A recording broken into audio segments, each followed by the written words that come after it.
swearing at him. He's a disgusting look in front of everybody. Wow. I can't believe someone would do that. Yeah. I've seen a lot of that. It's just disgusting.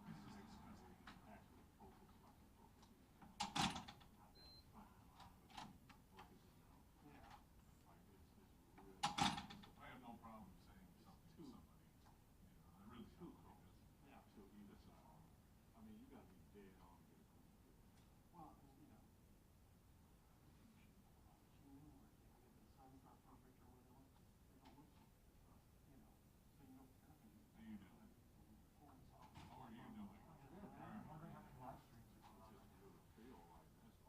Oh, that's a good point, yeah. That's a really good point.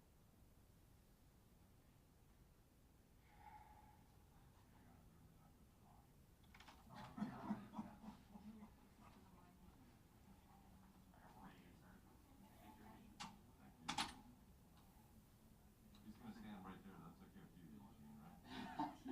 Yeah, that'll work. Y'all can tell that my tripod plate is not I working see you're today. like over tripoded or running now and one the other. Very professional setup here. That was awesome. Thanks for your silent judgment, everybody. It's all right, man. You're doing what you gotta do. Y'all have been there, I know. That's right, man. Not on that one. No? All right, just me then. Thanks. We could just get you. I'm gonna go over with you. Great team. Sorry. I might actually say both.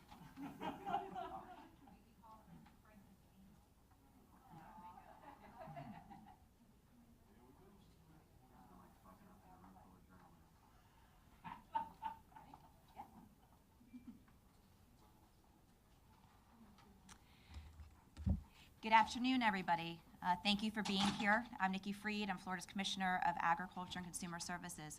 I had the opportunity today to be here at the EOC, Manatee County, and be briefed by both the Secretary of Department of Environmental Protection, as well as Emergency Management, the local EOC, and all hands on deck. And first off, I just want to do a very quick shout out. They have done a phenomenal job. Working together, this is something that really required all hands on deck. Not only coordination of the quick response of trying to figure out what exactly was going on, how to make sure that we were stopping some of the leakage, and then now, and also evacuating certain parts of the area, and then now figuring out a game plan of how to fix the hole and what to do with the water that has now come out of Piney Point.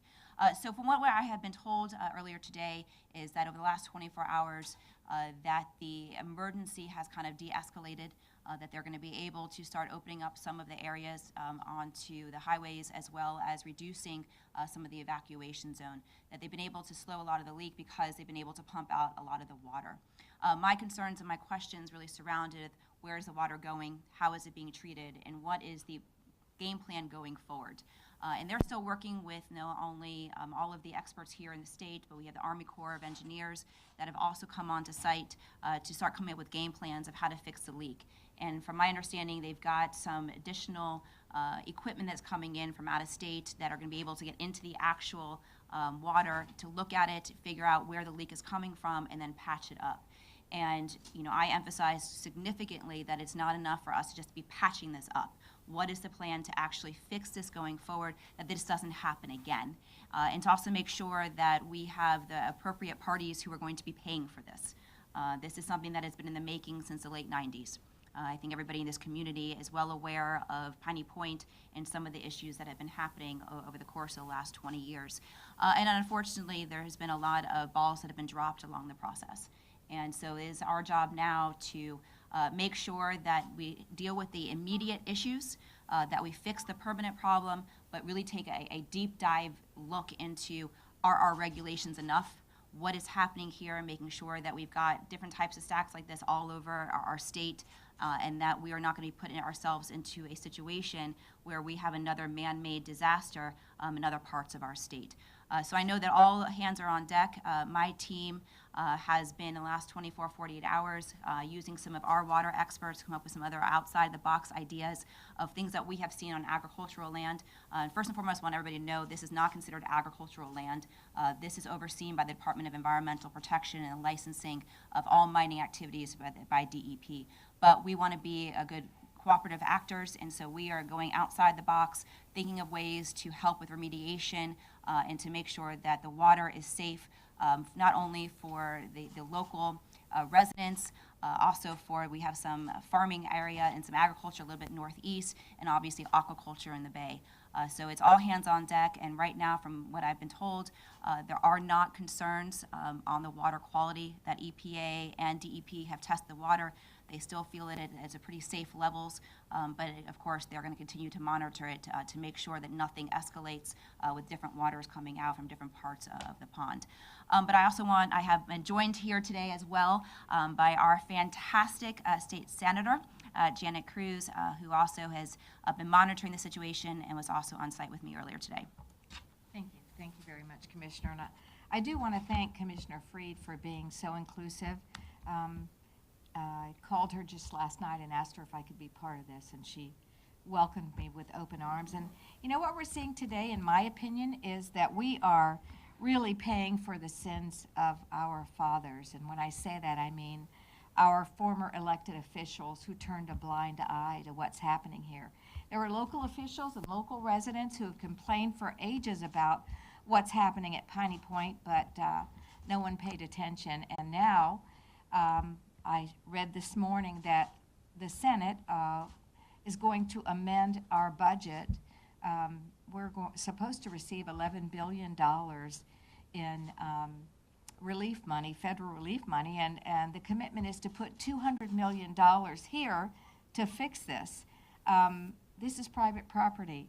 We didn't create this mess, yet we, the taxpayer, are rushing in to fix this to make sure that our residents are safe. And you know, it's not just our residents, but it is, we live in a community where we hold very dear what we need in terms of a long-term strategy. And you know, I would ask Commissioner Fried and everyone else that we must immediately have the rest of these ponds inspected. We've been far too lax on inspecting and maintaining what we see. If you had the ability to go up to Piney Pond the way we did an hour ago, you would be astounded by what you see. These, you know, what seems like miles of open, cavernous holes that collect water, and makes me wonder what we're doing to our environment. And, you know, I think about, you know, it makes no sense for us to grow our own foods in ways that pollute our waters. We already have manatees that are at risk. We have now the grass that they feed off will be at risk. We worry about the algae blooms. There's so much here that we have to, you know, we fixed this immediate problem, but you know, we're headed for ecological disaster here. So, you know, the state needs to file a lawsuit. We need to recoup every damn penny that we spend. You know, that $150 million that we're spending to fix this mess could go to different areas of the environment, yet we have to go fix someone else's mess, and that's enough. So thank you very much, Commissioner. I appreciate that I was included in this. Thank you.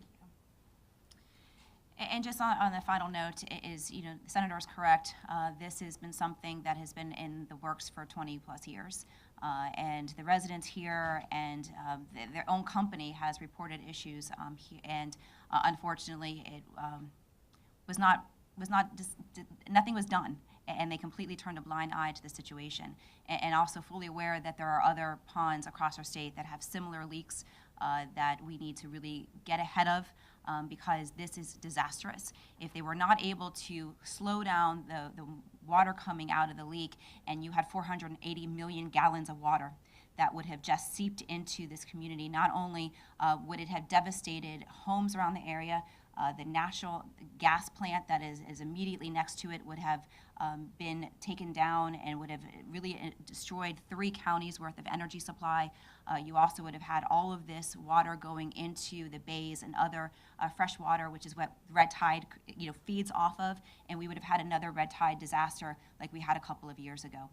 So this is something that we need to take immediate action to fix this, but most importantly, we need to figure out what happened in the last 20 years. Why did no one have their eyes on this ball, and what do we need to do to make sure that this doesn't happen again in other parts of our state? We have natural life that is in the waterways, we have aquaculture that is close by, we have humans and the environment that we have not spent any time in the last 20 years making that as a priority. If we are going to continue loving our state and bringing tourists here and having our beautiful beaches and our amazing coastlines and all of our springs, that we got to make the environment a top priority. This will continue. Climate crisis and some of these environmental disasters is going to be the challenge of our generation that has been left to us, a disaster from, as my good friend said, from our parents. And we got to make sure that for the next generation we get this right. We should be leaving our planet a better place for the generations to come. So Commissioner, I'm curious if you have a list of all of the different phosphate locations across the state, and if there are any on that list that are, being flagged as a concern, and then like what the state could potentially do at looking at those. We don't oversee the mining, but we are certainly requesting a full list and asking what is being done, again, to look at some of those and figure out. We do know that there has been a couple others that we have seen leaks from that have been given to us to show us, as the consumer side of my department, and looking into this. So we are going to take a very aggressive approach moving forward to be actively involved and calling out some of this and getting to the bottom of it. Are you satisfied with the reports that are coming out? Because we've been told that the water going out into the bay is going to be fine. But we're talking about millions of gallons of water that is high in nitrates. And you talked about the aquaculture and certainly the sports fishing industry and others. So what are your concerns environmentally as all of this water is going out into a very sensitive area? Yeah, that was one of the questions I asked today, because we do have some significant aquaculture in this area. And we have been heard from our partners that they have been testing the aquaculture sites, they've been testing the water, they've been testing actually the clams and the oysters, and right now they don't see any issues. But we have to continue monitoring that. So right now, from the information that I have been told, I'm not quite satisfied yet. This is still early on the information that is coming in. We will have all hands on deck to continue monitoring this and to make sure that it is safe for the aquaculture and all the other agriculture areas in the community. What about a long-term fix? Because they've talked about deep well injection here, which was an idea that was rejected in the past, and the people who live in the immediate area are concerned because they're on well water. But downstream, if you will, as the aquifer goes south in Florida, obviously the Everglades are at the end. Yep. What is your concern about that? I mean, anytime that there's an environmental impact like this, you have to be concerned. We've got to protect our Everglades. We've got to protect the aquifers for sure. And I have said in the past that I have huge concerns about deep well injections, that especially doing it so close to the Everglades.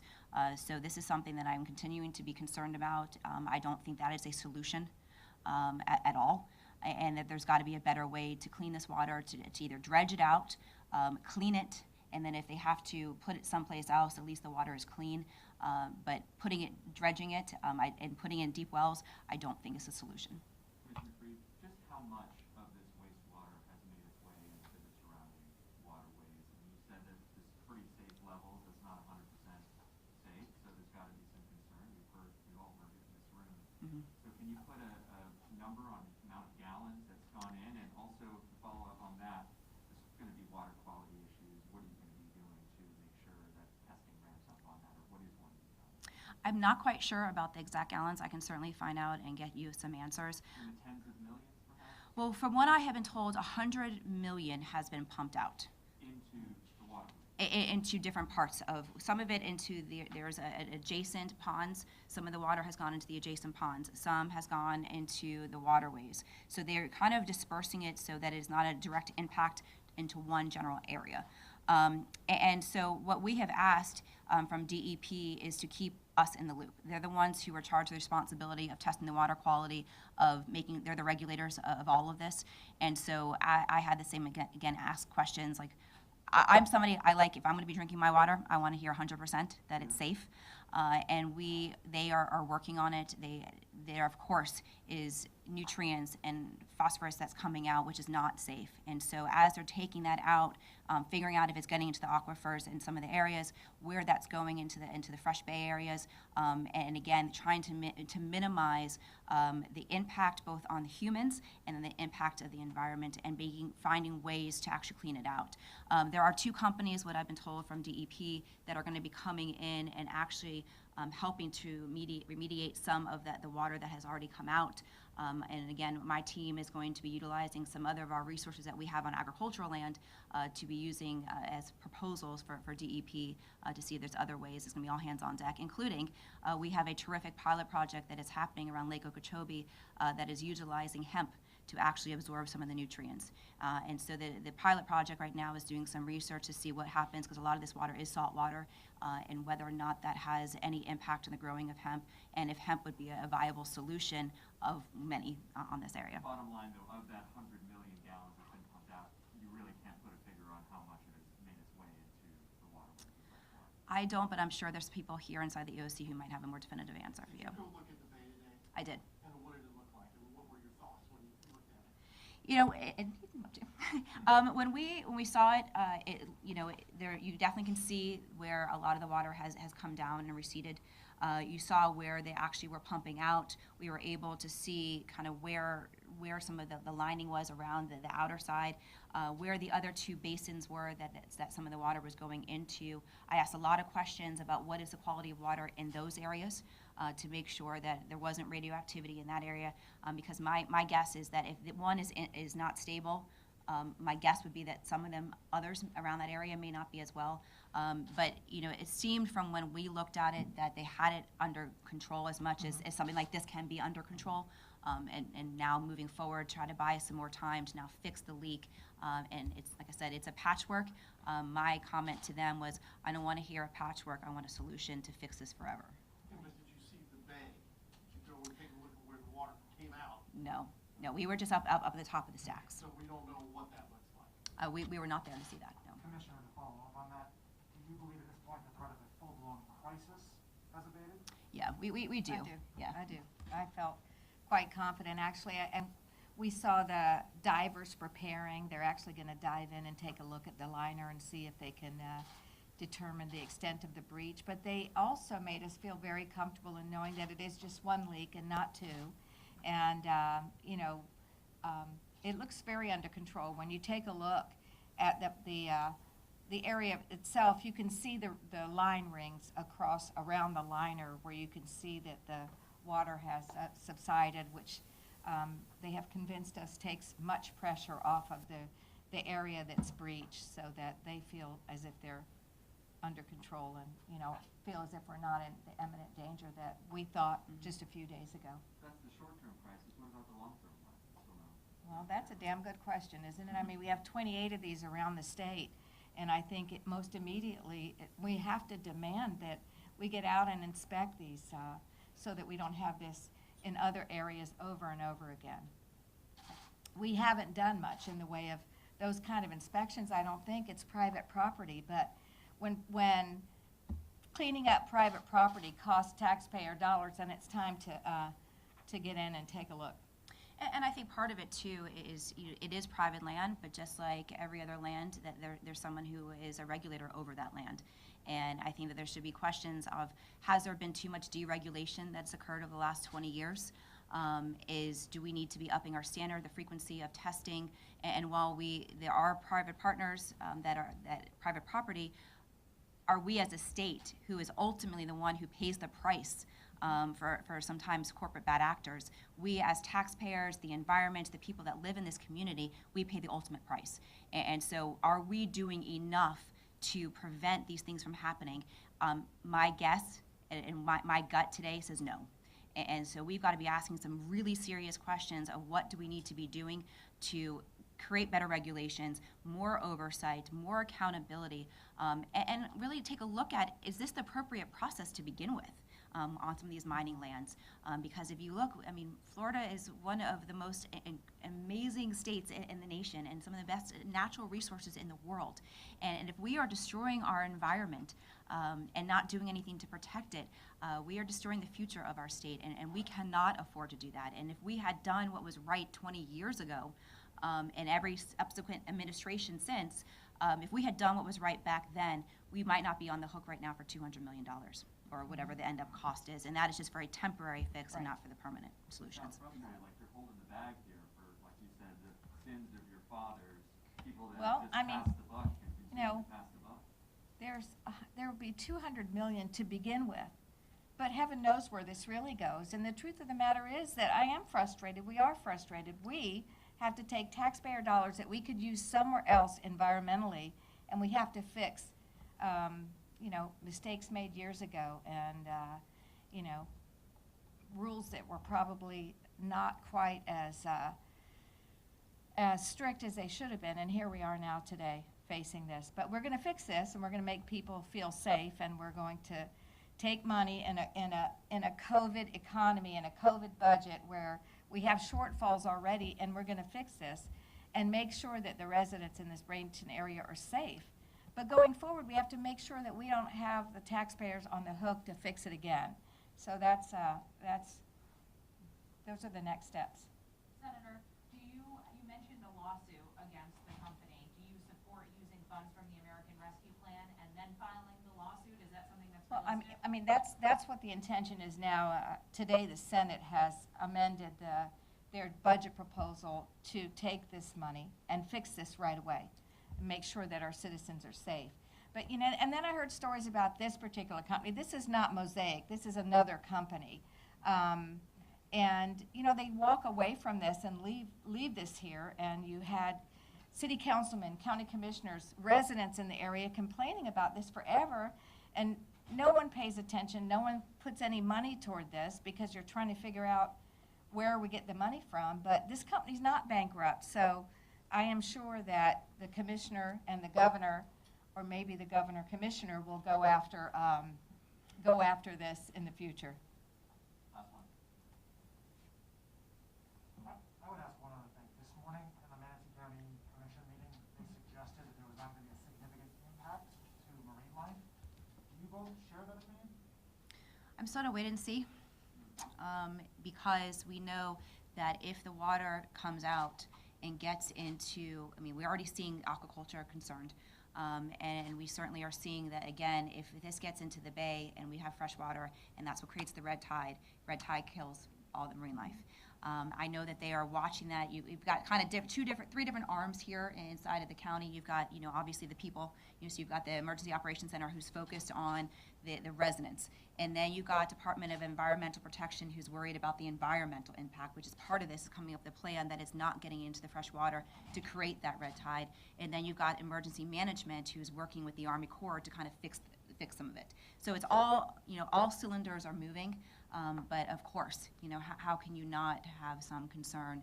So it's going to be a wait and see, but hopefully all the precautions that they're taking today and thinking through these issues, that will prevent some of the disaster. And also, remember 3 days ago, they had us scared to death that we were looking at something that was radioactive and leaking into the bay, and that's not the case. There are misters up there that mist water so that it evaporates, but I'm not a marine biologist, but I believe what the experts are telling us, and time will tell. Good luck. All right, Thank you. Thanks for speaking. Thank you.